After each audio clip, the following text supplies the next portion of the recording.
Mayor Samuel Adams was mayor from 1921 to 1923, and while in office, he received a lot of mail from various companies and individuals interested in Calgary's affairs.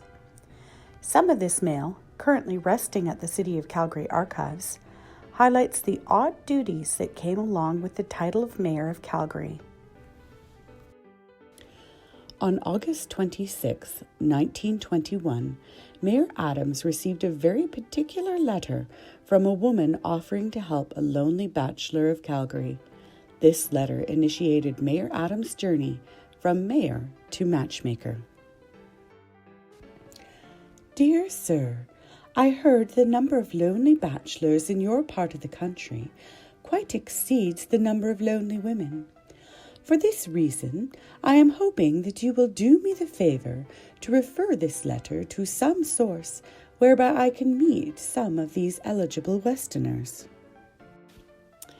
This young woman's view of Calgary as part of the isolated prairies was hardly the case, as by the early 1920s, Calgary was already a growing city with a population of over 63,000. It had streetcars and a growing demographic. This young woman described herself as a 35-year-old businesswoman with many domestic skills, and then she outlined her shopping list for the ideal lonely bachelors she was looking for. My ideal man is one who fears nothing. He's manly in all of his dealings. I do not expect a saint, but I believe in absolute frankness and square dealing in everything. I prefer a man of large stature. I do not look for wealth or social position. All I expect is a comfortable home. I am very fond of outdoor life and would find my ideal in a man who is of similar tastes.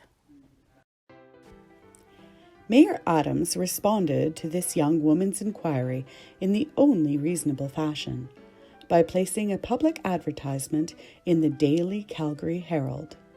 In this article, some liberties regarding her wish list were taken, including the hope that Mr. Right would be a good shot. Today, at the City of Calgary Archives, this love story rests in a file folder of correspondence regarding city business matters. Applications from a few hopeful bachelors exist alongside applications for sidewalks.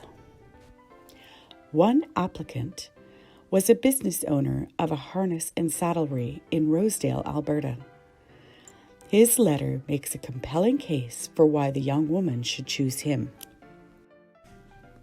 I am single, running a business, and I can show you some very good recommendations from different places. I want a person like myself, lots of ambition. I'm trying hard by some way or another, working my way in of catching criminals and thieves which are hard to get. I would have loved to get into the secret police force at Calgary, but I was unable to get in. My height failed me, only being 5 feet. Was this the love connection that Mayor Adams had set out to make? This young man's desire to be a secret police officer surely made him a good shot who feared nothing. In a letter of thanks to the mayor for his support, this young man says he received a reply from the young woman which said, "Correspondence declined, with thanks." From the records at the City of Calgary Archives, it seems that the young woman was hesitant to communicate with any of the men. In a further letter, she says, "I would ask that my name be given discreetly. I have a set standard and expect a man to measure up, for I should be unhappy with less than my equal. I would not be interested in an illiterate man of no recognized social standing, not a laborer. Please give instructions regarding the giving of my name only when the applicant measures up to my standards." The responses in the correspondence files stop abruptly, and one is left to wonder what happened to this young woman.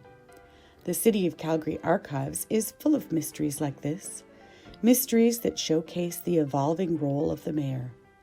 The question, though, remains, what happened to this young woman, and did she ever find her lonely bachelor?